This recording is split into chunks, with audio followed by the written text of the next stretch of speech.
Hey everyone, it's Sarah from Nova Scotia. I'm going to do a Dutch pour today on 3 panels. I'll show you quickly. They're 12 by 16 each, what I normally use.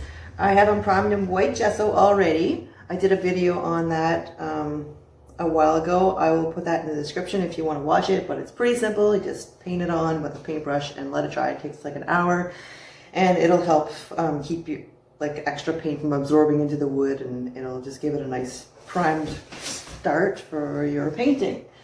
So first of all, since it's 3, and I know 3 is not a lot, but it's actually really hard to put it together. Like you feel like you're putting a puzzle together when you're done. So I'm just going to number the backs. Right, and that'll just help because after this is dry, and I'll put them somewhere else to cure, and they get moved around and everything, and then sometimes you try to line them up again, you're like, it's kind of difficult. So I'm going to be using a few different grays, like they're actually silver, and my main color is mint. This is a commissioned painting, and she asked for this color. I had trouble finding it, and this pre-mix one was there, so it's easy and awesome. So we're going to have a white base, and we're going to have different shades of silver, gray, whatever, and black and mint. I have my paints mixed how I normally mix, which is a little thicker than you would for a Dutch pour. I will show you this one. So I have a link video I did on mixing paint, and I'll put that in the description, but it's just that when you drizzle it, there is definitely a bit left on the top there, a bit of a mound. And my base coat is thin. My base coat, there's no mound. It just pours right in. For this, I use more water than I do for the colors. I use 1 part glue, 1 part paint, 1 part Floetrol, 1 part water, and 1/2 part Liquitex pouring medium. And that gives me the perfect consistency for my base. I like my base to be thin, and then my colors to be a little thicker so they easily flow over top, but they don't mute and blend together too much. I like nice, clean, crisp edges.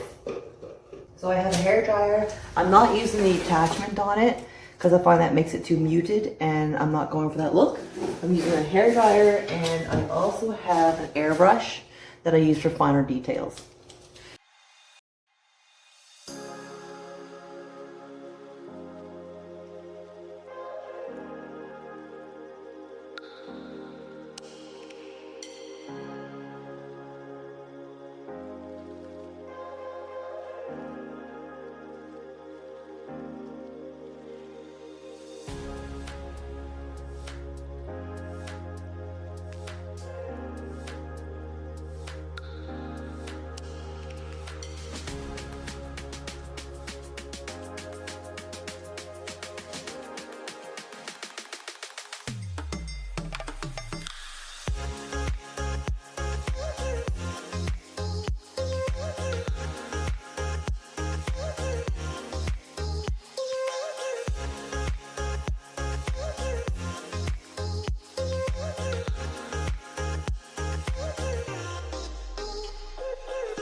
Here it is, all dry and finished and coated with resin.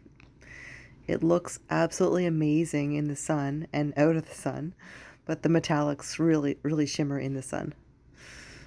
It's just gorgeous combination of different shades of silver, black, white, and this really nice mint. I do a lot of commissioned pieces like this. If you're looking for particular colors or size, just send me an email, let me know. I can kind of do anything really.